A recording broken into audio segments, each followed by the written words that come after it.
હા તો ના એટલે તું સામે જુએ છે તો મેં કીધું કઈ કહેવાનું હશે, કઈ કહેવાનું છે?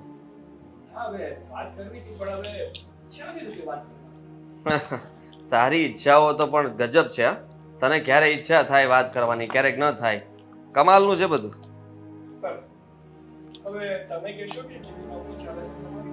બસ ચાલ્યા કરે.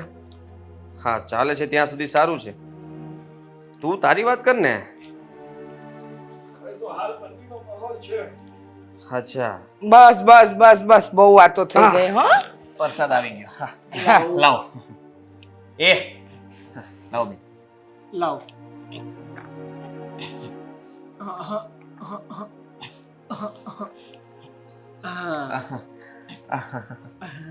બસ હવે હા માણસ જેવો થા ગઈ. હા આ ખાઈ ખાઈને શરીર વધાર્યું છે. લે લો. ખાઈ જા. પહેલા તમે એને શું કામ આપ્યું? હા સાગરને. બંને હજુ પણ ના સુધર્યા નહીં. હું નાનો છું, મને લાડ વધારે કરે છે બેન. અરે જોયું? એટલે મને વધારે પર્સન્ટેજ આપી પહેલા. જો સાગર એવું નથી, મને આદિત્ય પણ એટલો જ વાલો છે. હા તારા જેટલો જ. પણ આ તો તું નાનો છે ને એટલે તને પહેલા પ્રસાદ આપ્યો. બાકી મારા માટે મારા બંને ભાઈઓ મારી ડાબી અને જમણી આંખો છે. હું શું કહું, આ કેવું ચાલે છે ધંધા પાણી? બરાબર એકદમ મસ્ત ચાલે છે. છે માર્કેટમાં થોડીક મંદિરી, પણ હવે તમારો આશીર્વાદ અને આપણી સાચી નીતિ એટલે ચાલ્યા કરે. એ વાત સાચી. જો શું જો બેન આ બધી ચિંતાઓ શું કામ કરે છે ઘરની? હા આ જ્યારે જુઓ ને ત્યારે કંઈ ને કંઈ પૂછ્યા જ કરે. અરે તું છોડે બધું. હું શું કહું છું બેનબા, આ તમે છે ને ઘરમાં છો, શાંતિથી ખાઈ પીને મજા કરો. હા અત્યાર સુધી તમે બધી જવાબદારી નિભાવી છે અને અમને બંનેને સારી રીતે ખબર છે કે અમને બંનેને મોટા કર્યા, ધ્યાન રાખ્યું. હા હા તમે લગ્ન ન કર્યા છતાંય હજી પણ મમ્મીની જેમ હા સવાલ ઉપર સવાલ કર્યા કરો. જાણી શકું કેમ? કરવા તો પડે જ ને. હજુ કંઈ તમે મોટા નથી થઈ ગયા. જાણે પરણી ગયા તો બંને જણને એમ લાગે છે કે બંને મોટા થઈ ગયા. હો અરે ના ભાઈ ના, અમે કઈ મોટા નથી થયા. અમને ખબર જ છે. અમે તો માત્ર એટલું કહેવા માંગીએ છીએ કે તમે ચિંતા નહીં કરતા, કારણ કે તમારા બંને ભાઈઓ અડીખમ તમારી સાથે ઊભ્યા છે. વાહ સરસ. અડીખમ જ ઊભા રહેજો હો. પણ ચિંતા તો તમે આમ ગરડા થઈ જશો ત્યાં સુધી કરીશ. ઓ હું શું કહું છું, આ બધું બરાબર છે ને? ઘરમાં મતલબમાં દામિની વહુ મીરા હા તમારી વાત માને છે ને? હા બેન, અને જો એવું કંઈ હોય ને તો અમને પાછા કહેતા રહેજો, કારણ કે સવારથી લઈને સાંજ સુધી અમે બંને ભાઈઓ તો કામે જતા રહીએ છીએ. એટલે ઘરમાં શું બને છે શું નહીં એની અમને લોકોને જાણ નથી હોતી. તમે જરાય ચિંતા નહીં કરતા. હા એ લોકોને અમે ખીજાશું. ના ના, એમાં ખીજાવાની જરૂર ન હોય. તમે બંને તો મારા ભાઈઓ છો, મારી સાથે મોટા થયા છો, મને જાણો છો. કદાચ એ બે કંઈ પણ દે ને તો પણ હું તમને કમ્પ્લેન ન કરું. ખબર છે કેમ? કેમ? કારણ કે એ લોકો બીજા ઘરેથી આવે છે. હજુ મને અપનાવતા કદાચ વાર લાગી તો એમાં એ બંનેનો વાંક ન કહેવાય ને. બિલકુલ. પણ તમારું ધ્યાન રાખવું ને એ તો અમારી ફરજમાં આવે ને. હા તો રાખ. એમ નહીં, મારી વાત સાંભળો. કોઈ ત્રીજી વ્યક્તિ આવી અને તમને જો બે શબ્દ પણ કહી જાય ને તો એ આ તમારા બંને ભાઈઓથી સંભળાય નહીં. બિલકુલ નહીં. હા અમે તમને ખાલી જાડી કહીએ ને એ ચાલે. હા. બાકી જો આ કહેતો તો તમે નો હો ને ત્યારે તમને જાડીબેન કહીને બોલાવે છે. કોણ બોલે છે? એ તું જ કેમ? કાલે તું જ બોલ્યો હતો ને હું ક્યારે બોલ્યો? મને બરાબર જો ખબર છે. જો બેન બંને પાછી મને કહે છે જ જાડીબેન. અને સાગર તું દૂર બેઠો એટલે બચી ગયો, પણ તું ઓછો નથી. હ મારો આદિત્ય તો ડાયો છે, પણ તું લુચ્ચા મારું નામ પાડે ને એવો જ છે. હા એ જ તે. એ કઈ જાડીબેન નામ નથી હા તો શું પાડ્યું છે? હા જોયું. શરમાય છે ખરેખર.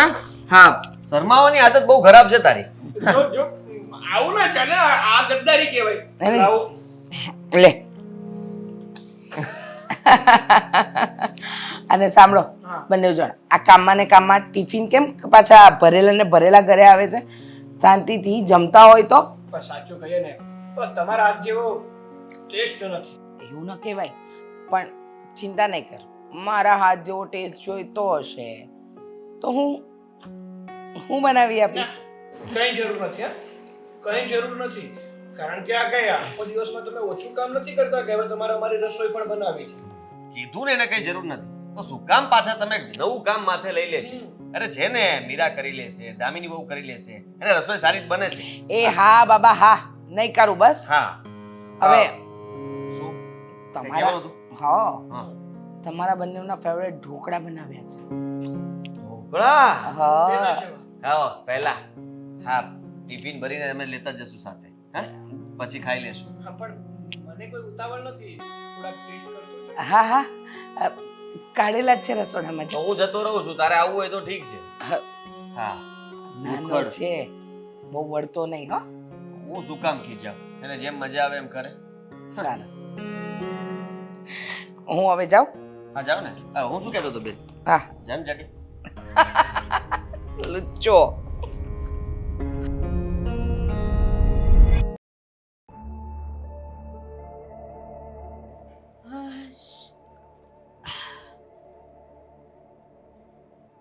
ભાભી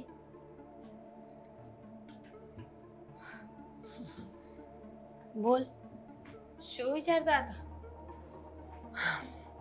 વિચાર તો બહુ લાંબા છે, પણ ખબર નથી પડતી કે સક્સેસ ક્યારે જશે. વિચાર તો મને આવે છે. કહું શું? આ જાડી માસી ક્યારે જાહે ઘરમાંથી? માસીની બેન છે આપણા નણંદબા. લાગે છે કે આપણા નણંદબા હોય, આપણે બેયને ભેગા કરીએ ત્યારે એક થાય. હું એ જ વિચાર કરતી હતી. સમજાતું નથી મને કે આનો કઈ રસ્તો નથી નીકળતો. શું રસ્તો નીકળવાનો? આમાં છે ને હવે કાંઈ રસ્તો નીકળે એમ નથી. તને કેમ ખબર? મને એવું લાગ્યું કારણ કે રસ્તો નીકળે એમ હોત તો ક્યારને ઘરમાંથી બહાર જતા રહ્યા હોત કે નહીં. આપણે બંનેના લગ્ન થઈ ગયા પછી હજુ એ અહીં નહીં છે એટલે નક્કી. જો મારી વાત સાંભળ, મેં આખી જિંદગી જ્યારથી પરણીને આવીને ત્યારથી અત્યાર સુધી એની સેવા કરી છે. આ જાડી ઘરની બહાર જતી નથી. હવે તારે પણ જો સેવા જ કરવી હોય ને તો એમ કહી દે મને. હું શું કામ સેવા કરું? હું કઈ સેવા કરવા નથી આવી. તું વિચાર. પણ બીજો રસ્તો નથી ને આપણી પાસે. આપણે સેવા કરવી જ પડશે. અત્યાર સુધી આટલી હેરાન કરીને તો પણ એ જાડી એના ભાઈઓને કંઈ કહેતી નથી. આપણી વાત ત્યાં સુધી પહોંચતી જ નથી. પણ નહીં પહોંચે ને, કારણ કે સાગર મને કહેતા હતા કે આ બેન છે ને એ હંમેશા આપણી સાથે જ રહેવાના છે, લગ્ન કરીને કશે જવાના નથી, આપણી માથે જ પડશે. એવું ક્યારેય નહીં થાય.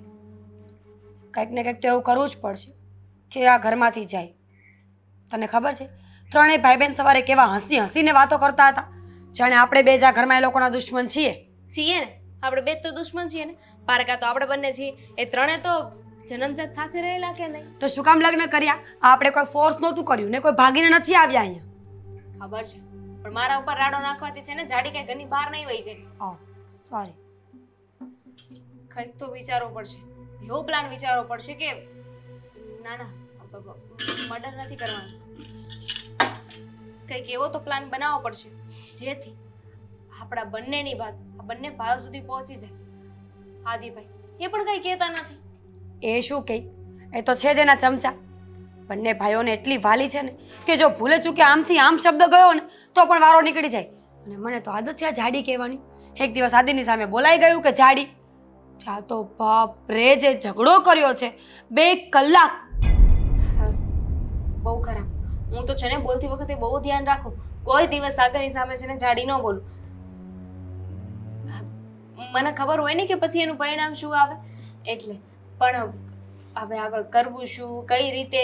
આપણે એટલું હેરાન કરીએ છીએ તો પણ આપણી વાત એ બંને ભાઈઓ સુધી પહોંચતી નથી. કેમ કે આ જાડી કઈ વાત નથી કરતી અને મને નથી લાગતું કે આ જીવને કઈ વાત કરે. તો આપણે કંઈક બીજો નવો ફ્રેશ તાજો પ્લાન બનાવવો પડશે. અત્યારે તો ફ્રેશ તાજી મસ્ત મજાની ચા પીએ ને તો મગજ કામ કરે. ચા બનાવ. શું કામ બનાવ? તું દેરાણી છે મારી એટલે તો તમે જેઠાણી છો ને, એક દી ચા નહીં પીવો તો કઈ મરી નહીં જાઓ. અચ્છા, એવું હોત તો ભાભી કે એક દિવસ કોઈ ચા ના પીવે ને મરી જાય તો છે ને હું આ જાડીને ચા જ ના આપત. મને લાગુ પડે છે આ બધું. જો આવા વાહિયાત વિચારો ન કર, એવો વિચાર કર, એવો કંઈક સારો નિર્ણય કર ને કે કામ થઈ જાય આપણું બંનેનું. આઈડિયા, એનું ખાવાનું બનાવીએ ને તો એમાં છે ને કોથળી ભરીને મીઠું નાખી દઈએ, ઝાડા થઈ જશે.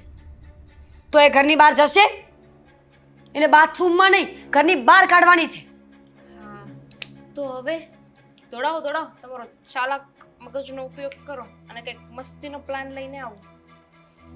આવ્યો? શાંતિ રાખને, ખજોડ આવે છે.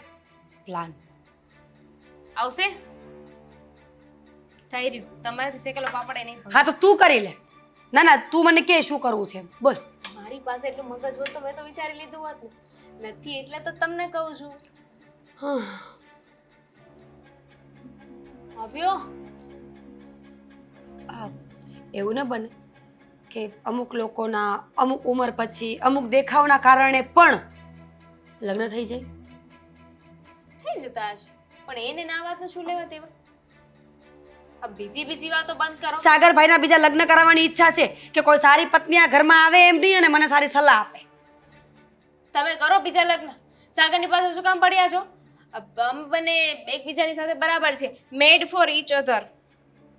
મેડ ફોર અધર. Each other. તારું ઈચ તારી પાસે રાખ અને સાંભળ મારી વાત. હું આ જાડીની વાત કરું છું. શું? એના લગ્ન કરાવી નાખીએ તો? હવે એ લગ્ન કરશે અને એ લગ્ન કરે કે ના કરે એ બે નંબરની વાત છે. એની સાથે કોઈ લગ્ન કરશે? ચલ ચા પીએ, પછી આઈડિયા કરીશું. ચા બનાવ. ચા ને ચા. ચામાં ડૂબકી મારીને મરી જાઓ. જા.